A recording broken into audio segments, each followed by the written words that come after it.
Düşünsenize, işten eve gelmişsiniz, yorgunluktan ölüyorsunuz. Ne dışarı çıkacak haliniz var, ne yeni insanlarla tanışacak enerjiniz var. Sıkıntıdan patlıyorsunuz. Evde böyle otururken koltukta telefonu açmışsınız, Tinder'a bakarken karşınıza bir anda karizmatik bir adam çıkıyor. Adamın da profilinde böyle bayağı jetler, lüks oteller, elmaslar falan var. Bu kişinin adı Simon Levy. Kendini elmas kralının oğlu olarak tanıtıyor. Hakikaten ilk görüşte de görüyorsunuz ki adamın dediği kadar varmış. Geliyor sizi özel jetle başka bir ülkeye uçuruyor. Birkaç buluşma sonrası ilişkiniz ilerliyor. Üstüne üstlük bir de baya size de aşık görünüyor. Sizce de her şeyin bu kadar mükemmel görünüyor olmasında bir sorun yok mu? Yani sizin de anlayacağınız üzere bu hikayede mutlu bir son yok. Simon, kadınların güvenini kazandıktan sonra birden düşmanların peşimde. Hesabım donduruldu. Hemen 25.000 dolar göndermelisin şeklinde ikna edici mesajlar atmaya başlıyor.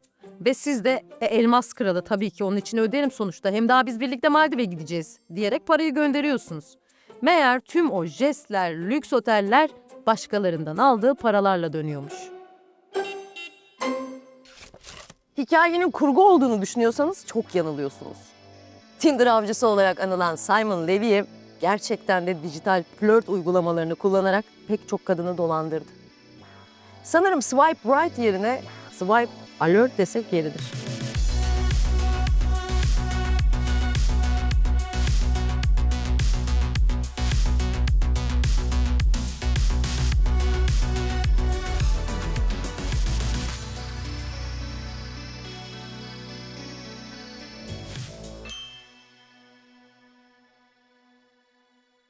Flörtleşme insanlık tarihi kadar eski bir olgu olabilir.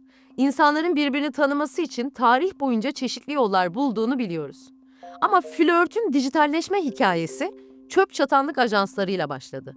20. yüzyılın ortalarında aşkı arayan insanlar birer profil kartı doldurup bu kartların çöp çatanlık ajansları tarafından eşleştirilmesini bekliyorlardı. İlk bilgisayarlı arkadaşlık hizmeti 1965'te Amerika'da denendi. Operation Match adlı bu sistem Ivy League okullarında okuyan erkekleri Seven Sisters kadın kolejlerinin öğrencileriyle eşleştirmeyi amaçlıyordu. Kullanıcılardan hobiler, eğitim, fiziksel görünüm ve inançlarla ilgili 75 soruluk bir anket doldurmalarını istedi. Sorular arasında duayı yanıtlayan bir tanrıya inanıyor musunuz? Ve evlilik öncesi cinsel deneyim büyümenin aslında bir parçası mı gibi tartışmalı başlıklar yer alıyordu. Elde edilen verilerle de bu partner arayan genç üniversite öğrencilerinin kendileri için en doğru kişilerle eşleşmesi amaçlandı. O dönem için çığır açan bir fikir olan bu proje bugünkü dijital flört uygulamalarının temelini oluşturdu.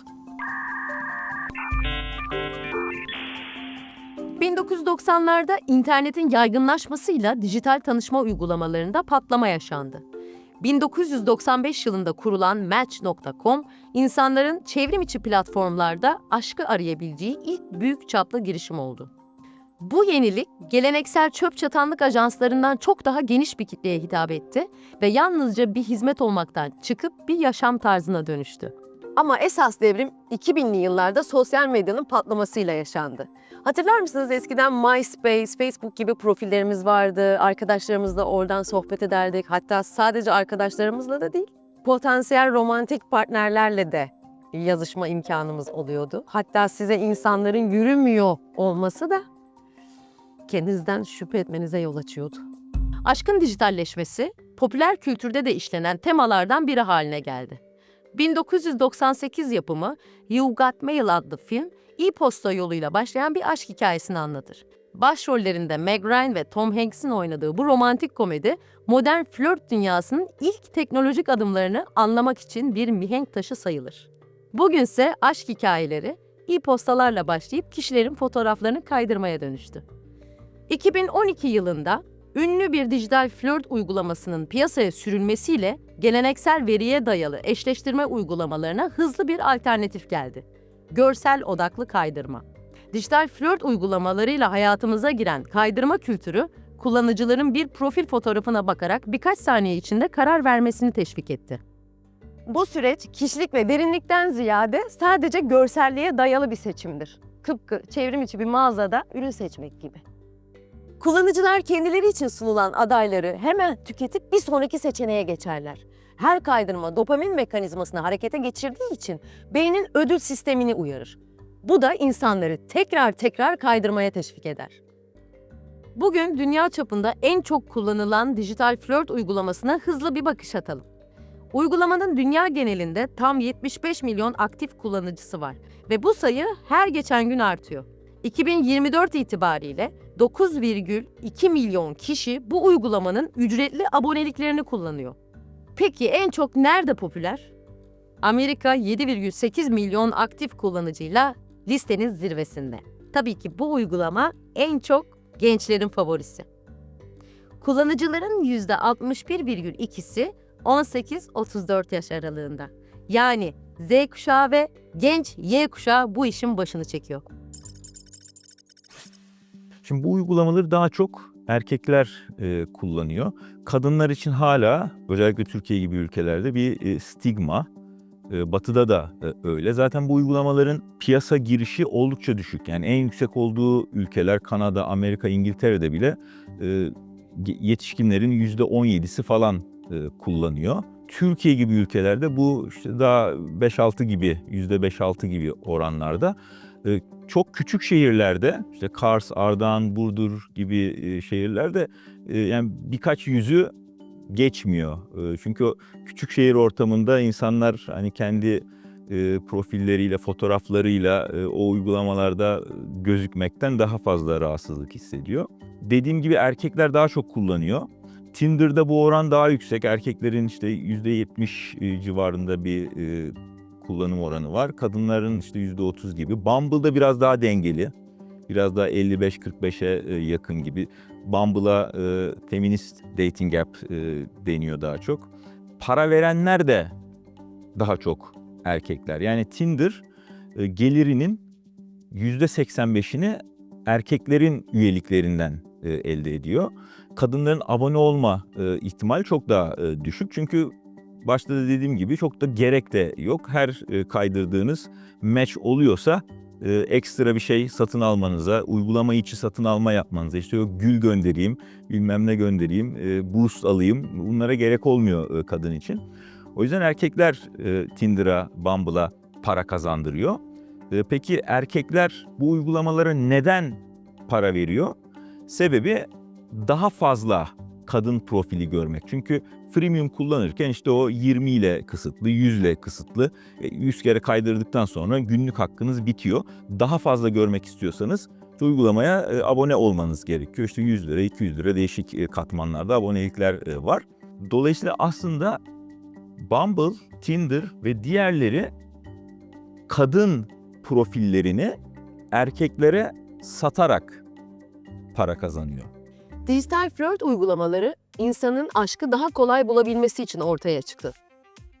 Ancak bu platformlar aşkı yalnızca hızlı tüketim veya anlık tatmin boyutunda sunuyorlar. Yani insani ilişkilerin derinliğini ve gerçek aşkın doğasını anlama konusunda çok eksik kalıyorlar.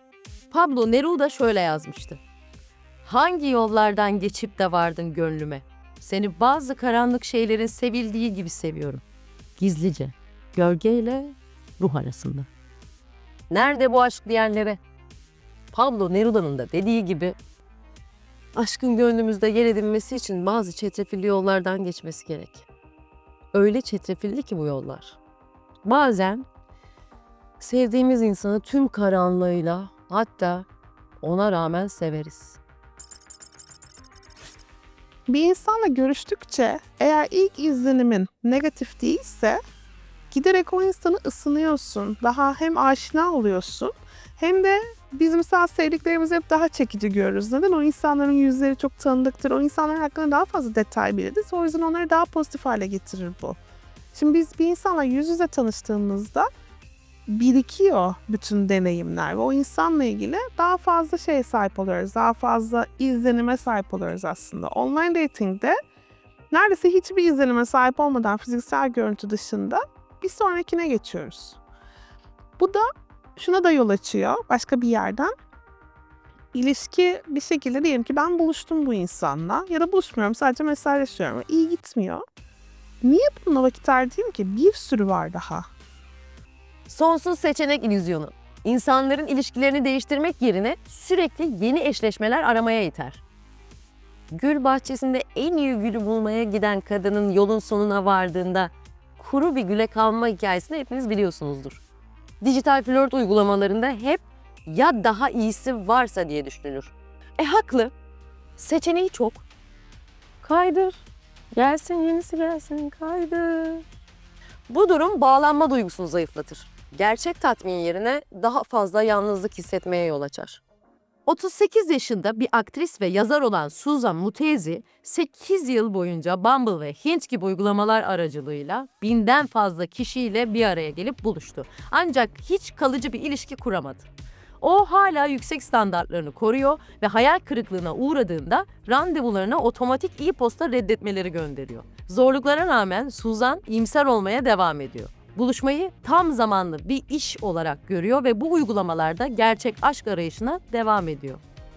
Ama bir yandan The Golden Bachelor gibi şovlardan ilham alan yaşlılar giderek daha fazla çevrimiçi buluşmaya yöneliyor. Açıkçası sonuçlar fena gözükmüyor. Eski bir yarışmacı olan Joan Vassos, birçok yaşlı yetişkini teknolojik zorluklara rağmen flört uygulamalarını keşfetmeye teşvik etti. Uzmanlar bu tür platformların yaşlıların özgüvenlerini yeniden kazanmalarına yardımcı olduğunu söylüyor. Dijital flört uygulamaları kullanıcılarının %53'ü deneyimlerinin olumlu olduğunu belirtmişler. %46'sı ise olumsuz olduğunu belirtiyor.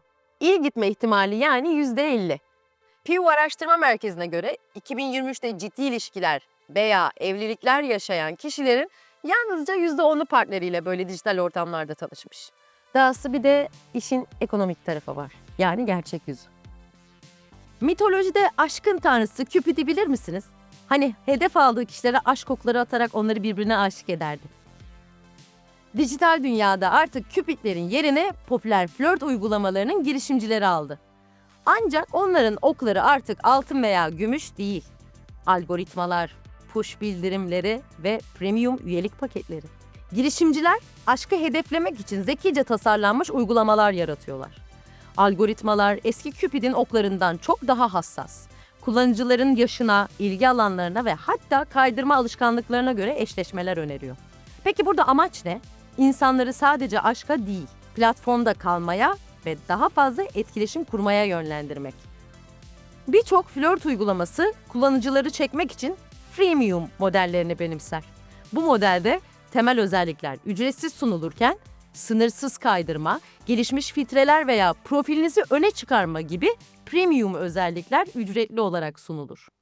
O yüzden modern çağın Cupid'leri bize premium üyelik alırsanız belki daha iyi bir aşk bulursunuz diyerek kendilerine gelir yaratıyor. Vallahi aşk bile bu devirde parayla kardeşim. Ne kadar para, o kadar aşk ihtimali.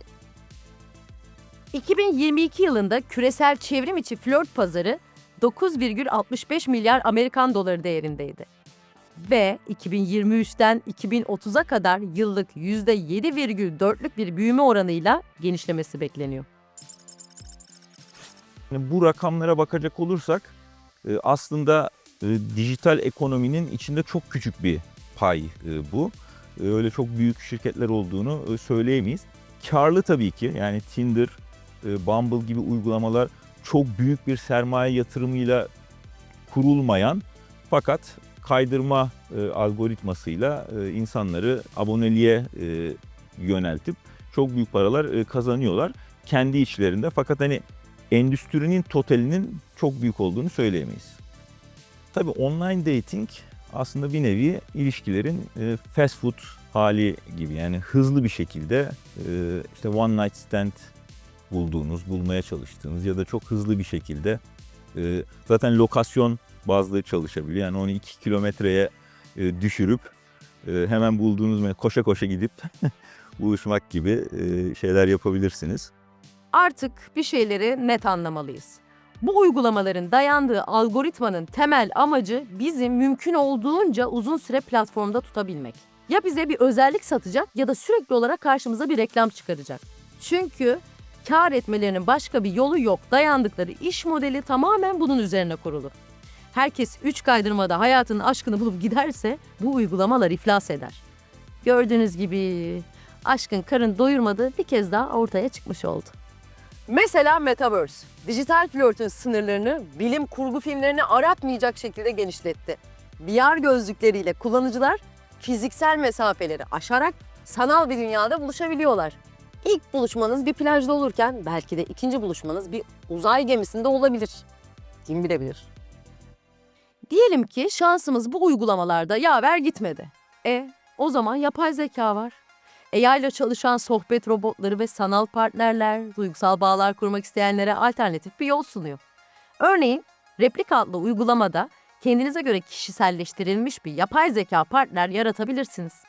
Vallahi hiç çekemem şimdi erkek kahrı diyorsanız mutlaka bakın. 2018 yılında Japonya'da yaşayan 35 yaşındaki Akihiko Kondo, sanal şarkıcı Hatsune Miku'nun hologramıyla evlenmişti. Tokyo'da düzenlenen ve $17.600 mal olan düğüne ailesi katılmadı. Gülmeyin, ciddiyim. Kondo $2.800 bir cihazla yaşayan Miku hologramıyla yaşıyor. Sabahları onu uyandıran, akşamları karşılayan Miku'ya hep sadık olacağını ve onu hep seveceğini söylüyor. Bu evlilik yasal olmasa da üretici şirket Gatebox, Kondo'ya boyutlar arası evlilik sertifikası verdi ve 3700 benzer sertifika daha düzenledi. Kadınlarla yaşadığı olumsuz deneyimlerden sonra bu kararı alan Kondo, 2 boyutlu karakterler aldatmaz, yaşlanmaz veya ölmez diyerek bu ilişkiye olan bağlılığını ifade etti ve aşkın çeşitliliğinin kabul edilmesi gerektiğini vurguladı. Modern çağdaysa aşk arayışlarımız bambaşka bir yere evrildi. Artık kültür endüstrisinin kar nesnesi haline geldi. Bu yüzden dijital flört, aşkı bulma sürecimizi kolaylaştırırken, aşkı aşk yapan pek çok şeyin yitimine yol açmışa benziyor. Teknolojinin de yardımıyla sanal dünyalarda yaşanan flört kültürü bireylerin gerçek dünyadaki ilişkilerinden uzaklaşmasına mı yol açıyor?